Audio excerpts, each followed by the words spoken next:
Good to see all who are here this morning with us. Please stand as thou comes and lead us in our opening hymn and opening prayer. 428, Ring the Bells of Bethel.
Again, I do welcome all and glad to see all who are here with us today. In the way of announcements, in your bulletin on the opposite side of the page, you'll notice just a few things.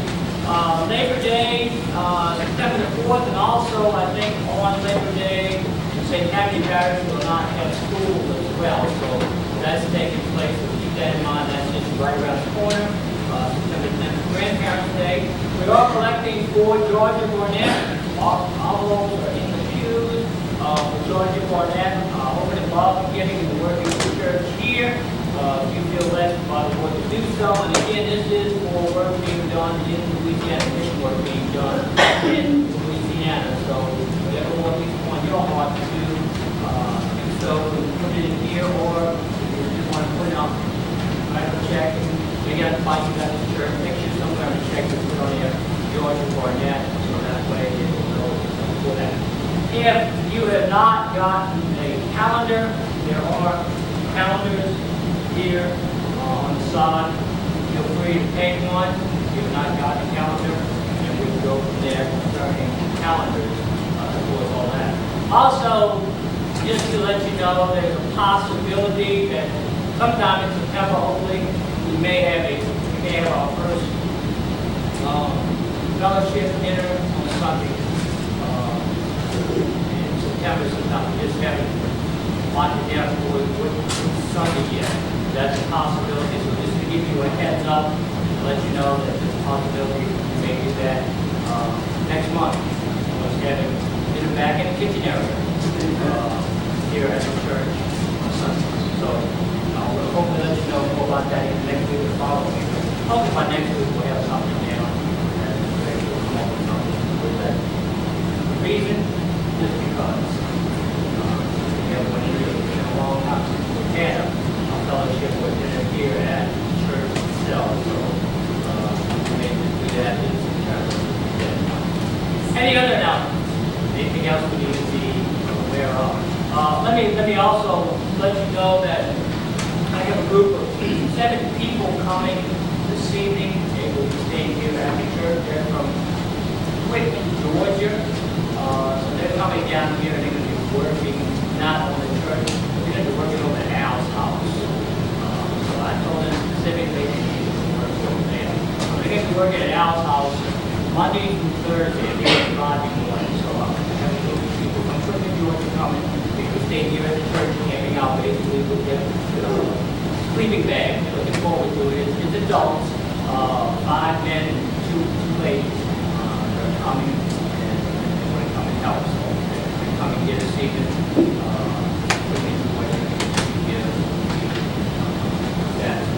Just to let you know about that. Pray for them and what they're going to be doing in others as well. Our Old Testament scripture is found in the book of Jonah, Jonah chapter 2. Probably a familiar one to many of us, but one I think that is every day we need to refresh our minds with. When Jonah was swallowed by the big fish, the whale, however you want to call it, but he was swallowed into the belly of the fish. And here is Jonah's prayer in Jonah chapter 2. It says, from inside the fish, Jonah prayed to the Lord his God, and he said, in my distress I called the Lord, and he answered me. From the depths of the grave I called for help, and you listened to my cry. You hurled me into the deep, into the very heart of the seas, and the currents swirled around me, and all your waves and breakers swept over me. I said, I have been banished from your sight, yet I will look again toward your holy temple. The engulfing waters threatened me. The deep surrounded me. Seaweed was wrapped around my head. To the root of the mountains I sank down. The earth beneath poured me in forever. But you brought my life up from the pit, O Lord my God. When my life was ebbing away, I remembered you, Lord, and my prayer rose to you, to your holy temple. Those who cling to worthless idols walk with the grace that could be theirs. But I, with a song of thanksgiving, will sacrifice to you. What I have vowed, I will make good. Salvation comes from the Lord. And the Lord commanded the fish, and it vomited Jonah on dry land. God, the reading of his word, may we take to heart prayer of Jonah.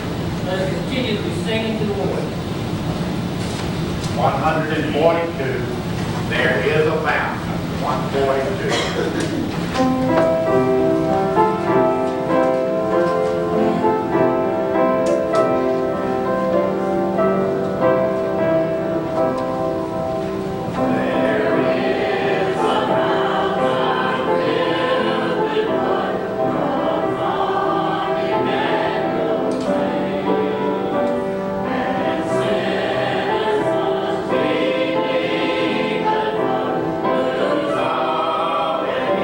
Yeah.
Romans chapter 5, first 10 verses. Here again, looking at what is good for us in God's Word. Romans chapter 5, first 10 verses. Therefore, since we have been justified through faith, we have peace with God through our Lord Jesus Christ, through whom we have gained access by faith into this grace in which we now stand. And we rejoice in the hope of the glory of God.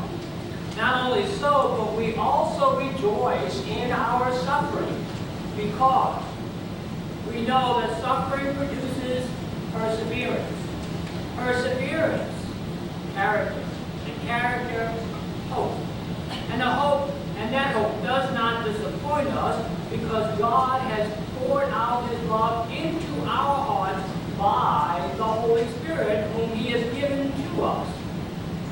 You see, at just the right time, when we were still powerless, Christ died for the ungodly.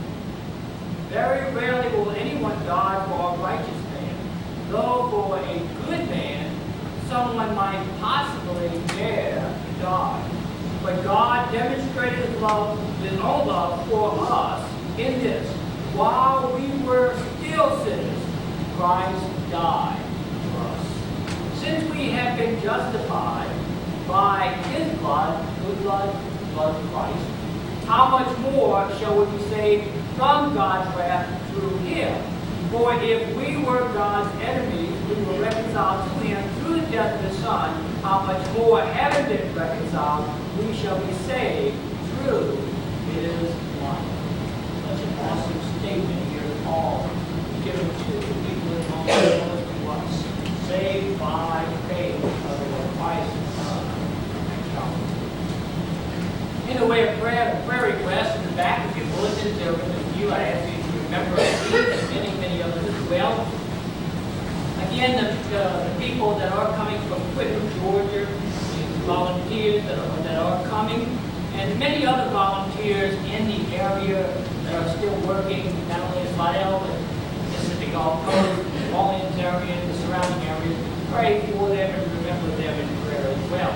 The military personnel, remember all the military men and women, and all that they go through, those in Iraq, and all that's going on in the Middle East, and wars, and things that are taking place through all that. Continue to remember Ms. Joyce and Ms. Hattie at the North Shore Living Center. Continue to remember both of these ladies in prayer, remember them, and many others in hospitals and in nursing homes as well. Continue to remember many families and people there as well. Other prayer requests, concerns, or Thanksgiving that you would like to share with us this morning. Renee. Tammy is having back surgery on the 24th of this month, is that right? 24th of August? Okay. The 24th of August, she's having back surgery. Remember Tammy in prayer. Where will be done? In Ashland? Hospital? Remember her. Also, I have my nephew is now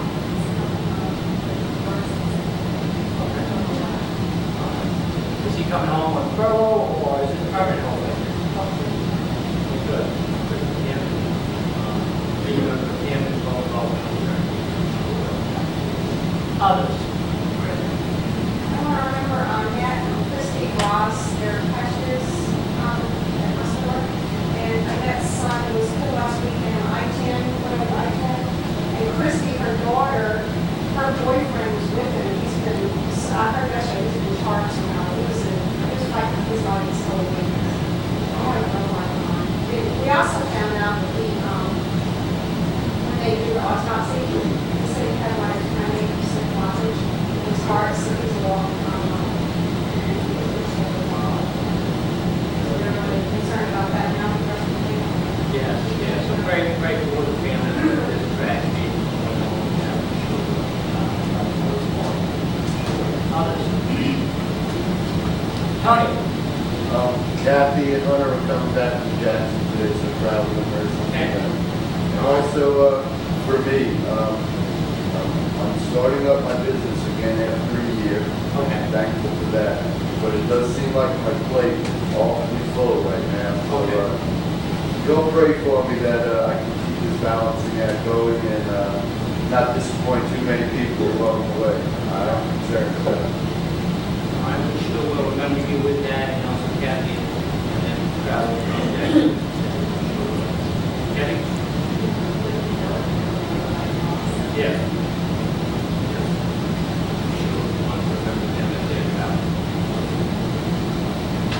Gloria? Yeah. My son, Okay. We sure will.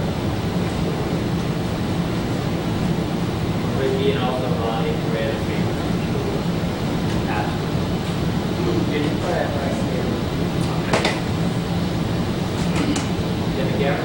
Just remember my mom, she tried not to wear the hearing aids, and she went completely deaf in one ear. So they were trying to make her hearing aid for the other ear, kind of balance out the loss that she's, had. So just remember her in prayer. She's just really nervous about not being able to wear it correctly. Oh, yeah. And, so just remember her in prayer. Yeah, remember her health problems is, remember her red clothes. Debbie, come remind me of that. Remember also the Slauson family prayer, and Gail and Paula Slauson. Well, Gail now takes care of her mom at her house, and she has physical problems as well. So remember Gail's mom as well as Paula's mom. Paula's mom, remember, when she was here with us, she had a bunch of physical problems as well. So remember both of these moms, and many other moms like that. Now with us today, of course, said about that.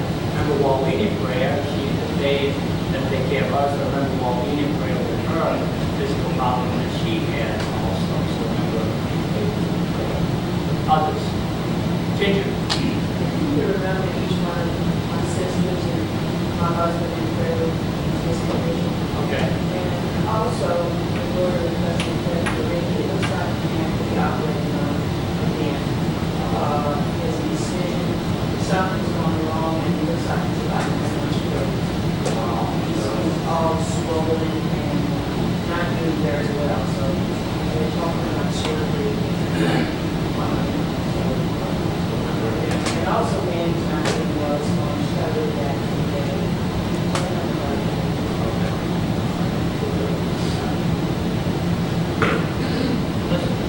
Friend of mine had some scares because she was pregnant with quadruplets, and she lost 3 of them, 2 boys, 1 girl, and she said 1 girl. So he hasn't been back to work yet. That's very important. That name is Spears.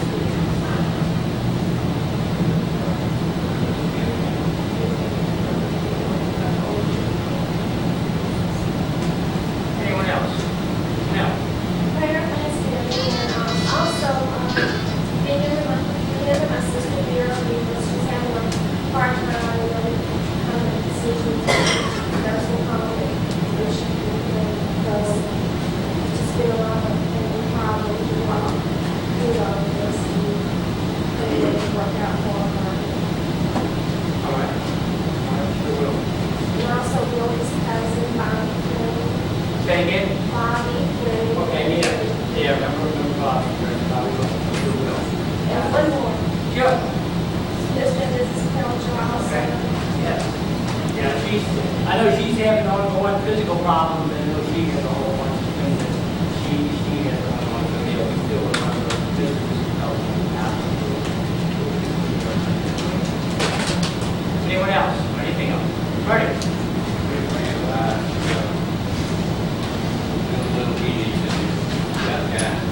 Yeah. Good. That's good. That's good. Yeah. I know. We got a shield up for My glasses and stuff. Oh, yeah. That was, yeah. That was good. Yeah. I'm glad it was okay. Anyone else? Or anything else?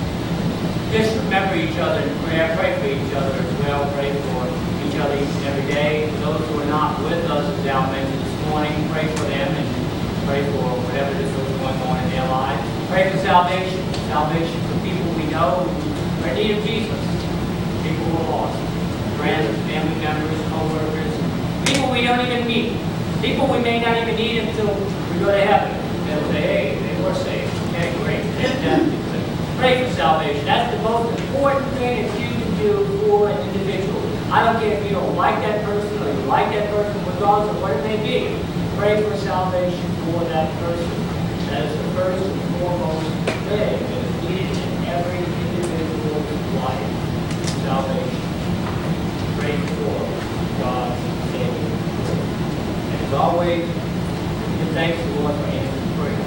Always thank you for everything and the many unspoken prayers. Let's go, Lord, in prayer. Almighty God, we come before you. Lord, we lift up before you all the prayers mentioned this morning. Many will voice, many concerns, many needs, many hurts, many things that are going on. Everything that you know all that is going on, all that's taking place in every individual's life. And so, Lord, we lift them all up before you. We lay them at your feet, and we just ask for your mercy, for your grace, and for your help in the lives of each and every request. We pray for the many unspoken requests as well, the many things lifted up in private. We pray for the military personnel, the men and women, those in our rank and those not in our rank. We pray for all the armed forces, including with them and their families. Where death has come, we pray for comfort, for grace, and for help in the lives of each individual who have now grieved in their life. We pray you would embrace them and help them through that time. Traveling mercies for all who are on the road and will be on the road. We pray you watch over them and be with them. Again, the many concerns, the many needs, the many things that have been before you, we lift them up before you as well. We especially pray for salvation. Salvation for men, women, children, boys, girls, for all, for friends, family members, co-workers, for all people. We pray for your salvation. We ask it all in the name of Jesus. Let us continue as we sing unto the Lord.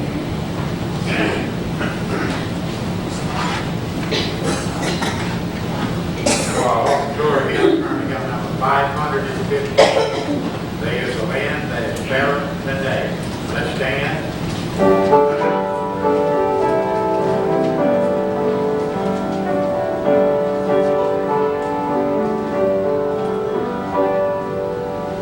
There's a land that is fairer than day.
ask that you will see to it that it's used in the furtherance of your kingdom, for the spreading of the gospel everywhere. We ask it in the name of Jesus.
At this time, share with you a song, myself and Vicky. We will share together a song called Do You Know My Jesus? Thank you.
your Bible this morning, turn if you will to Matthew chapter 14, verses 22 through 33. Now, I picked Matthew 14. I am not getting away from the Gospel of John as I've been going through John. It's just that Matthew 14, 22 through 33, gives me a little bit more detail concerning Jesus walking on the water than did John chapter 6, where we're in. So Matthew gives a little bit more detail, and Mark gives even a little bit more detail that's not found in John or in the Gospel of Matthew. So all three accounts give this account of what took place one day. And here we have, and coming from Matthew chapter 14 and verse 22, it says, immediately Jesus made the disciples get into the boat and go on ahead of him to the other side while he dismissed the crowd. Now remember, last week we saw where Jesus just fed 5,000 people with just a few fishes and a few loaves of bread. So it's the same thing. So he dismissed the crowd, but he makes the disciples get into the boat and go to the other side. After he dismissed them, in verse 23, he went on up on a mountainside by himself to pray. Now when evening came, he was there alone. But the boat, which the disciples were made to get into, were already a considerable distance from land. And walk, I think it said it was 3.5 miles. They were already like maybe in the middle of the lake. And they were buffered by the waves because the wind was against it. In other words, a storm arose in the lake, and there were the disciples in the boat trying to row against it. During the fourth watch of the night, Jesus went out to them, walking on the water or walking on the lake. When the disciples saw him walking on the lake, they were terrified. "It's a ghost," they said, and cried out in fear.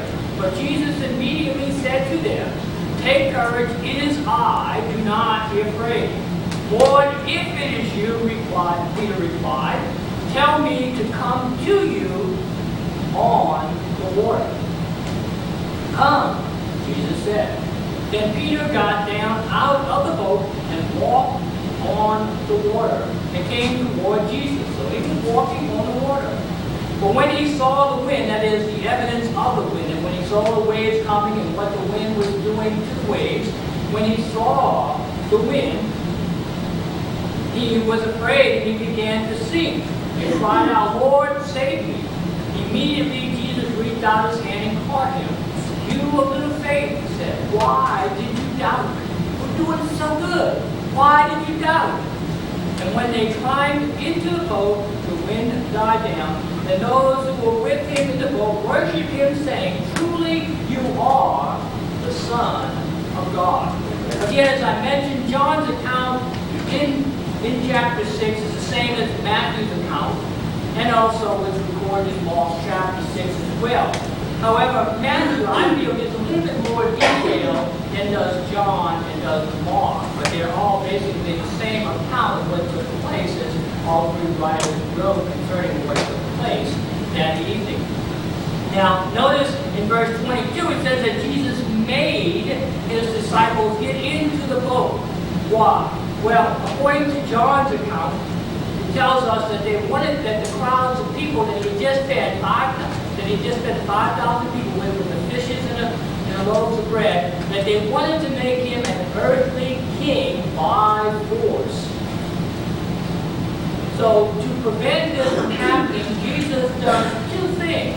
One, he makes his disciples get into the boat and go to the other side. The second thing is that he goes by himself and he goes up on the mountainside to pray. Now, understand that Jesus did not come to earth to be an earthly king. He did not. Jesus came to be sacrificial lamb. He came to die on the cross for the sins of the world. My sins, your sins. He came to die. He accomplished that at Calvary. He died for our sin. It says, by his blood we are saved, by what he has done. And he accomplished what no one else could. And again, as I mentioned before, I think last week when he claimed it, he said, "It is finished." He finished the work of God. He finished it by his blood and what he had done. Now understand, he did not want his disciples to get caught up in the influence of the crowds of people that wanted to make Jesus an earthly king. Now understand, they wanted to make Jesus an earthly king because Jesus had just fed them. So if they make Jesus an earthly king, Jesus would always feed them. They wouldn't have to go back to work anymore. They wouldn't have to do anything, or they would have life easy. This is not why Christ came. We need to understand it. This was not the plan of God, nor was it the plan of Jesus. But the plan of God and the plan of Jesus are the same. The reason is because they are the same. There's no difference between Jesus or God. Jesus came in the flesh, he was God who came in the flesh, and it's so recorded. But understand that today, we have our plans. We have plans that we make almost every day. And then there's God who has his plan. Now sometimes the two are the same. Sometimes, we are in with what God wants us to do. But then there are times where the two are not the same. It's like we're opposite ends. And this is maybe in some cases, maybe many times where our plans are not with God, are not God's plans. And so we ask ourselves, whose plan is right? God. God's plan is always right. God is right 100. He is always 110% right. Always. He is never wrong. God is never wrong. Never. I don't care what you may think. I don't care what you may read about or how you may read different things here in the Bible. God is never wrong. Amen. We're wrong. He is never wrong. We make mistakes. God does not make mistakes. We make bad choices. God does not make bad choices. We need to understand that. People today try to put God on their own level. God is not on our level in respect to that. He is far above us. But yet, he reached down to us. By his grace, he saved us. God is always right. Always. George Muller, very prominent 18th century, I think, minister, he puts it this way: God makes no mistakes. The steps and the stops of a good man are the order of the Lord. And we need to thank the Lord for the closed doors and for the open doors, and say that his way is perfect. And indeed, that is God. Today, by God's grace, let us look at what took place here some 2,000 years ago. And we can observe the assurances of the Lord that what takes place and what happens here. And look at it and apply it to our lives today. Notice first of all in verse 22, Jesus makes us leave. There are times where he will make us leave certain situations or certain things that will come up in our life. Notice, again, he says he made the disciples get into the boat. He made them leave the temptation that was there with the crowd wanting to make Jesus a king. He made his disciples leave the plan of the crowd. The crowd's plan was, you will be our next king, not this other man named Caesar. And notice, he leaves them even though the things look good in their eyes or in the eyes of the people. What would be so wrong with that? But again, this was not the plan of God. Now, the question always comes up. Did Jesus know a storm was coming and that he was sending his disciples into a storm? Yes, absolutely. We need to understand. Jesus knows all things. He knows everything. He knows what's going to happen from now until the end of time. Why? He is here. To him, he is everything. He knows everything. He knows what's going to happen today, tomorrow, next week, next month, next year, next 50 years, next 100,000 years, whatever it may be. He knows all things. Because he is in control of all things. Because he is all things. Because he created all things by his very word. So he knows the things that are going to happen, the things that are going to take place. understand, the disciples were actually safer in the storm than they were on the land.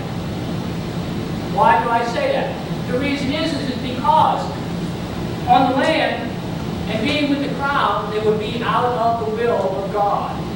Because the will of God was not to make Jesus an earthly king. Whereas in the storm, they were in God's will.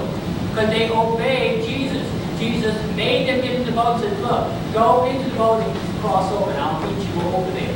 Jesus stayed behind and dismissed the crowd. So the disciples were basically in the will of God, and yet they were actually safer in the storm than if they would have been if they were stayed in the crowd and had been influenced by the crowd and what they wanted to make Jesus the king. So they were actually safer. The storm here again, the Lord's will. And we need to understand that it would be in God's will and out of God's will. I read for you Jonah chapter 2, the prayer of Jonah. Now, why was Jonah in the belly of the whale in the first place? Because Jonah was in a storm. Because Jonah was out of the will of God. God told Jonah, I want you to go to the city of Nineveh, and I want you to preach against it. Jonah says, got in the boat, going the other way. Got out of the boat, storm came up, there was Jonah at the bottom of the boat, or the bottom where you go into the bank and all back in. He was sound asleep. All the other people were afraid. And Jonah knew why the storm was there. Why? Because caused the storm. He was out of the will of God. He was not in God's will. You see this, and sometimes things happen. There may be times when we are made to leave something that looks okay or that looks great. We may go right into a storm. There's a reason for the storm. There's a reason for this storm as well when the disciples are here in the boat in the middle of the lake and there's a storm. There's a reason for it. We're going to see that in a few seconds as well. There's a reason for everything that God does. God does not do anything without a reason or a purpose. Everything he does is for a reason. He doesn't do it just because. We do sometimes things just because. But he does it for a reason and a purpose. It's to bring glory to him, but it's also to help us as well. It's for our good. And we're going to see it's for the disciples' good as well. We may find ourselves in the storm. In the middle of the storm. Even when obeying God's will. And we wonder, well, why is all of this happening if I am obeying the will of God? Remember what Jesus told his disciples. There will be tribulation. There will be trials. Being a Christian is not an easy life. It's not a time where there'll be peaches and cream. There's going to be trials. There's going to be tribulations. There's going to be resistance. But then again, there's also going to be times where we're going to run into storms because what? We're out of the will of God. Because we're not doing what God wants us to do. And he will cause things to come in our way. I knew a man quite a few years ago who was in a storm for 5 years. Thought he was happy. He was not. He was out of the will of God for 5 years. And he came out of the will of God. Doing what the Lord wanted him to do. I know this. Understand that if God puts us in a storm, he will take care of us. He will not leave us alone. We will not be alone. Even though sometimes we may think we are not. God is ever present. Notice the second thing that takes place in verse 23 of this chapter. Jesus will be praying for us. Notice it says in here that Jesus dismissed the crowd and that he himself went on the mountainside and he was praying. Meanwhile, as he is praying on the mountainside, his disciples are in a boat. They are rowing. His disciples are in the midst of a storm. They're out on the sea. And here is Jesus on the mountainside, and what is he doing? He's praying. He's praying for them. He's praying for not only their safety, but he's praying for their faith. Jesus intercedes for them, and he intercedes for us as well. In Romans chapter 8, in verse 34, it says, who is that condemned? Christ Jesus who died. More than that, who was raised to life, is at the right hand of God, and is also interceding for us. Who is the us? The believers. The people belonging to him. He is praying for believers. Praying for what? For their faith. Even now, Jesus intercedes for you and I. For our faith. That our faith may grow. That we will not waver in the faith. That we will continue in the faith. And not go by the wayside. You see this? But Jesus saw what was going on. Again, you need to understand this is why it's good to read maybe all the accounts of what takes place. We see in Mark chapter 6 and verse 48 what Mark records concerning it. When they were out on the boat, the disciples were straining at the oars because the wind was against them in the fourth watch of the night, walking on the left. And we need to understand that Jesus saw them. He said he saw the disciples straining at the oars in Mark chapter 6, verse 48. From land, he saw the disciples were getting nowhere. He saw that in their own efforts and their own strength, they could not do it. They were unable to. So here Jesus on the mountainside, and he's praying for the disciples that their faith would not fail them. Now here's the question. If you knew that Jesus was in the next room, say you were praying in one room, and if you knew that Jesus was in the next room praying for you, would it not give you courage and endurance during the storm and to do his will? Of course it would. It would indeed. But understand, Jesus is not in the next room. He is not in the next room. Instead, Jesus is at the very best. He is in heaven. He is in heaven praying and interceding for you and I. He is at the right hand of God the Father, interceding, and they're relating. Give that person strength. Give that person guidance. Help that person with his or her faith. Interceding on our behalf. Why? Because he sees what we're going through. He knows what we're going through. He understands our plight. He understands it fully. He was there. He knows firsthand the trials and tribulations, the many things that we go through.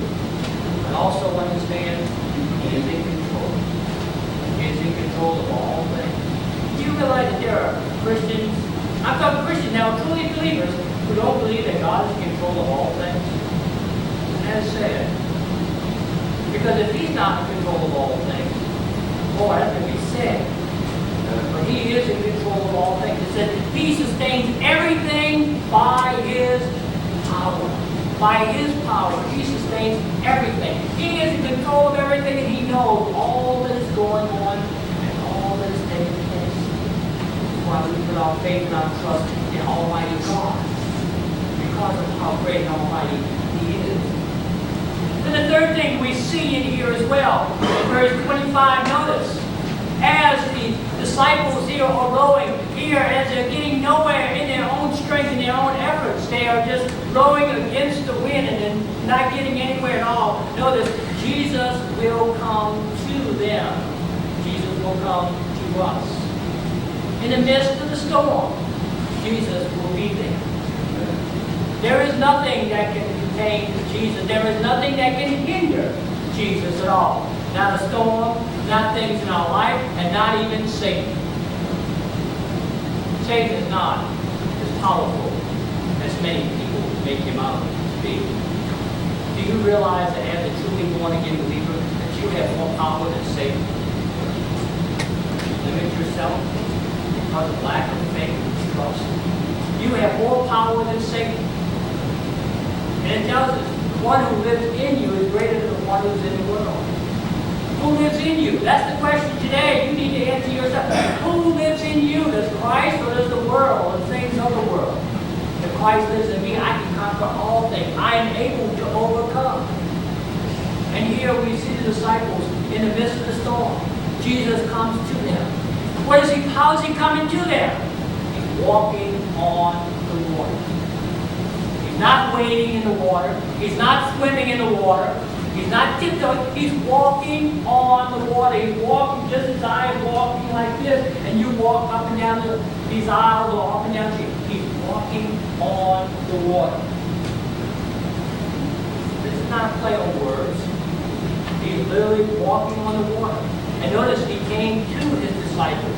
He went out to them personally. He didn't send an angel.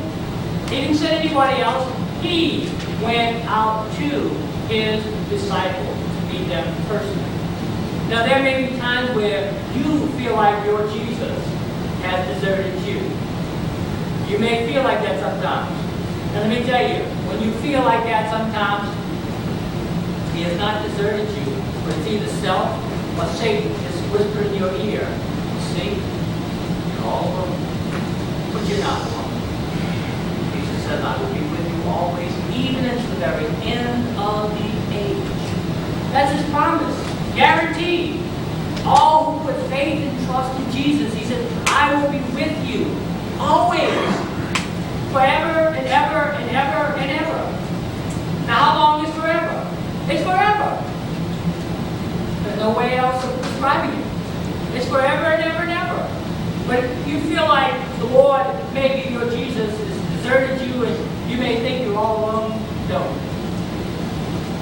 Don't allow Satan to attack you in such a way. Instead, just turn to him to say, no, he's not. Right? He walks with you. Isaiah chapter 43, verses 1 and 2. We this. But now this is what the Lord says. He who created you, he who formed you, fear not. I have redeemed you. I have summoned you by name.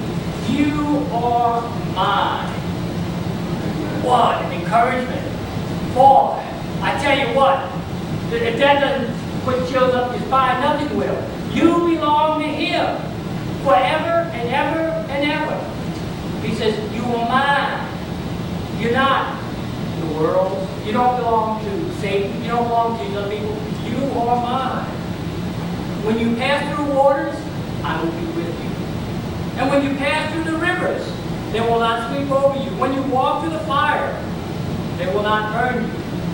Such an awesome thing that we see. Our Lord is ever present with us and always there with us as well. Remember the familiar passage that probably many of you recited as children over and over and over again. As David so said, the Lord is my shepherd, I shall not want. He makes me to lie down in green pastures. He leads me beside the still waters. He restores my soul. He guides me in the path of righteousness for his name's sake. And even though I walk through the valley of the shadow of death, David says, I will fear no evil. Why?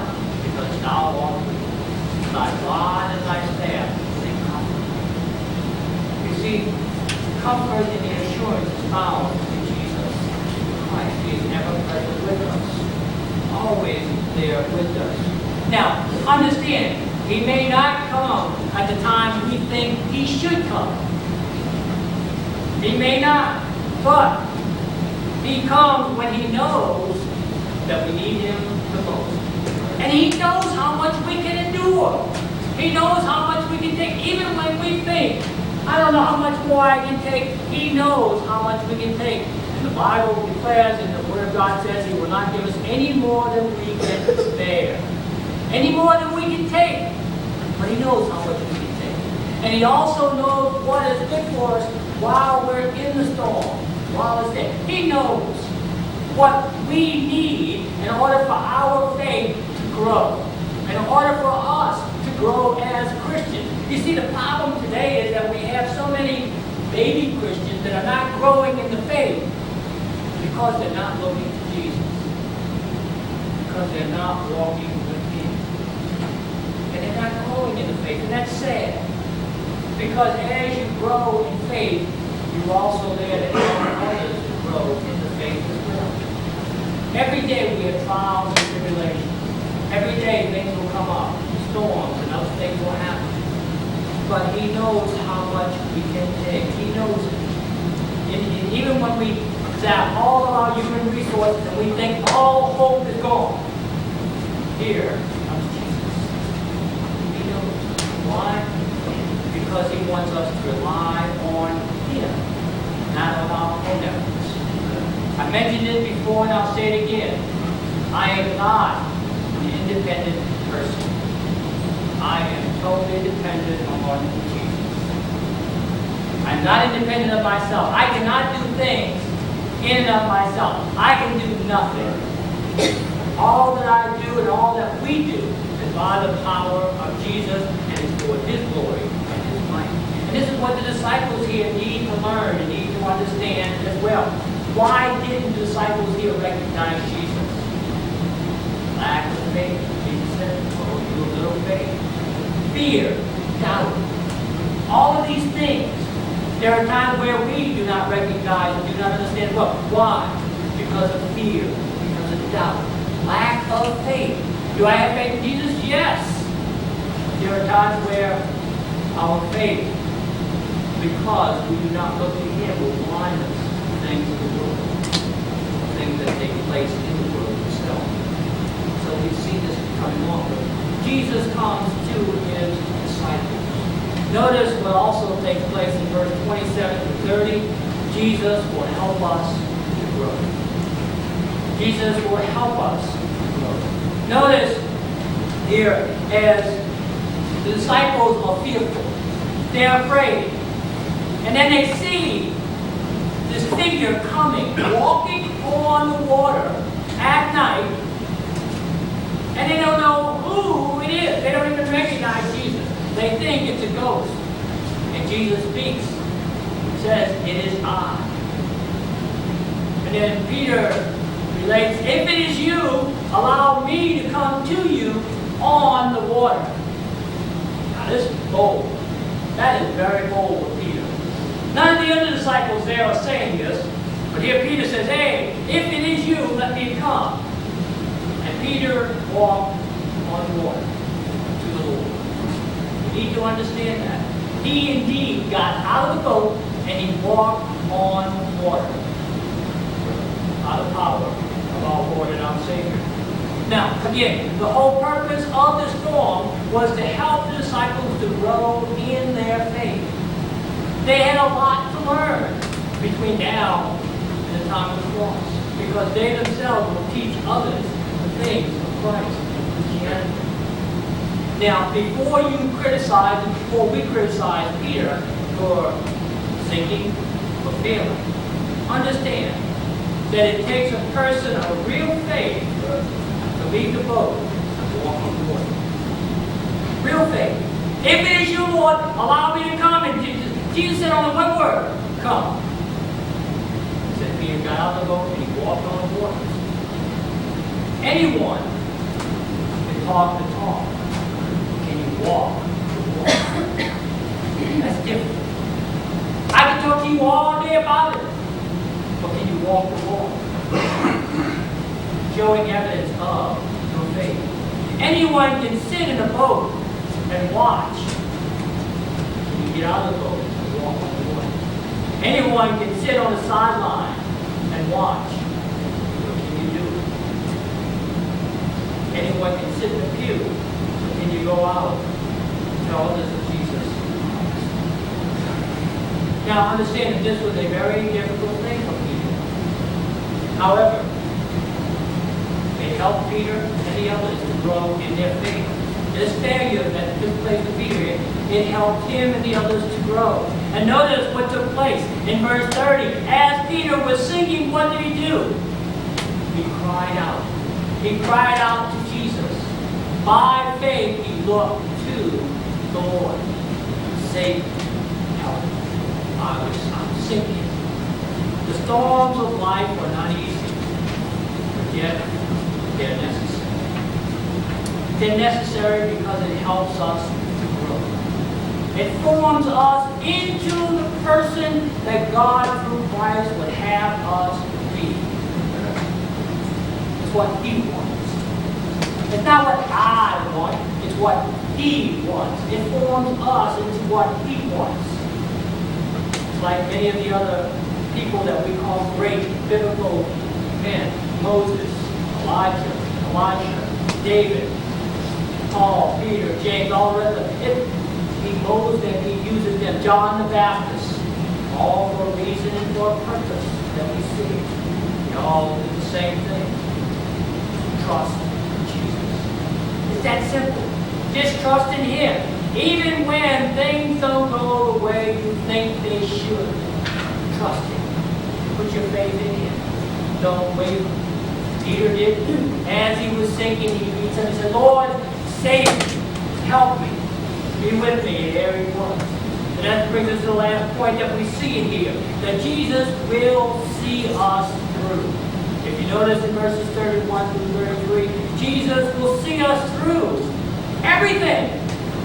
Notice, Jesus heard the cry that Peter, as Peter cried out, Lord, save me. Jesus reached out to Peter. And then Jesus and Peter both walked back to the boat. While in water, while the waves are still beating against the boat. We see here that Jesus will see us through trials and tribulations that each and every one of us go through as well. Jesus took Peter by the hand, and together they walked on the water and got back into the boat. Jesus raised up Peter from the sinking water. Now he is able to walk again. Peter failed because why? Because he did not look to the Lord. He took his eyes off Jesus. We fail many times because we do not look to the Lord. Peter succeeded because he looked to the Lord. He was able to do what he could do because of the power of Jesus Christ. He looked to him. And in here, as he reached out to him, he said, oh, you little faith. And I like the question Jesus said, why did you die? Yeah, I always did. He was doing so good. And you know, there are times in our lives as well. We're doing so good. And what happens is we get our eyes off Jesus and get on to the things of the world. We go on sinking. And we wonder, why am I sinking? What's going on? Because I am more interested in the things of the world than on my Lord and my Master, that's Jesus. The question is there Christ in your heart, in your life? Are you truly His disciple? When you seek Him, if you call out to Him and say, Lord, as did Peter. Peter's words has come back time after time after time for so many who were sinking. It says he was afraid and he began to sink and he cried, Lord, save me. The only one that can save you is Jesus. I can't save you. The church cannot save you. Only Jesus can save you. How did he do that? He did it by dying on the cross for your sin. He did it at Calvary. He saved you by His blood. And you, with your faith, trust Jesus. Let's speak. Almighty God, we come before you.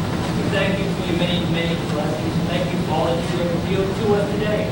If there is anyone here today whom you have spoken to and revealed yourself to, I pray that by your power, by your grace, and for your glory, they will come unto you today. We ask it in your name, Jesus. Amen. Turn to hymn number 285. 285 will sing all four verses. Wherever he leads, I'll go. Lord Jesus is speaking to you today. You come as we sing 285.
gives to all of us, He would have for each and every one of us. I pray you take to heart what is written and said. And apply it to your lives, your hearts, my life, and my heart as well. That we go out and share, tell everyone, Jesus Christ. What it is in our hearts and our hearts. If He doesn't live in your heart and life today, I pray that one day He will. And one day He will not know Him. And your Lord, your Savior. May God's blessing upon each and every one.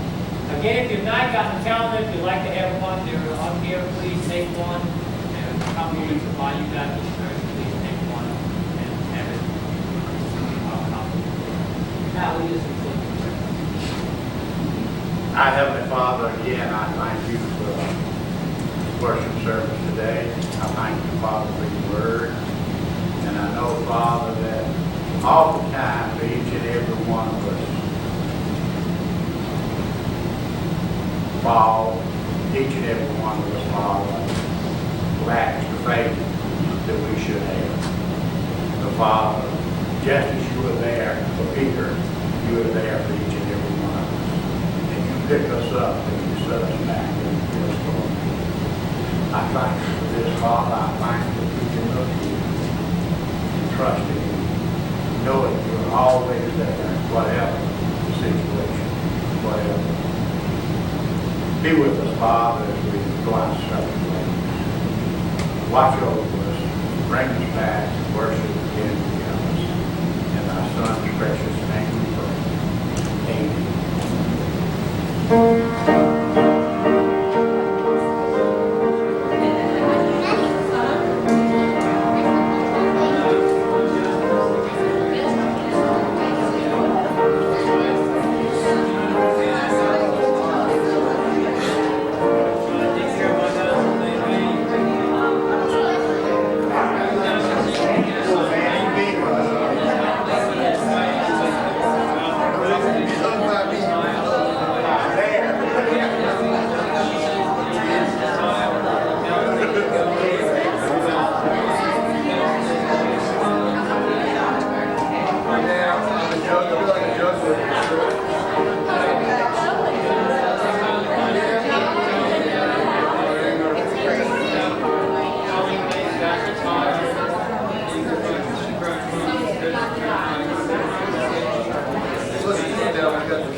Thank you.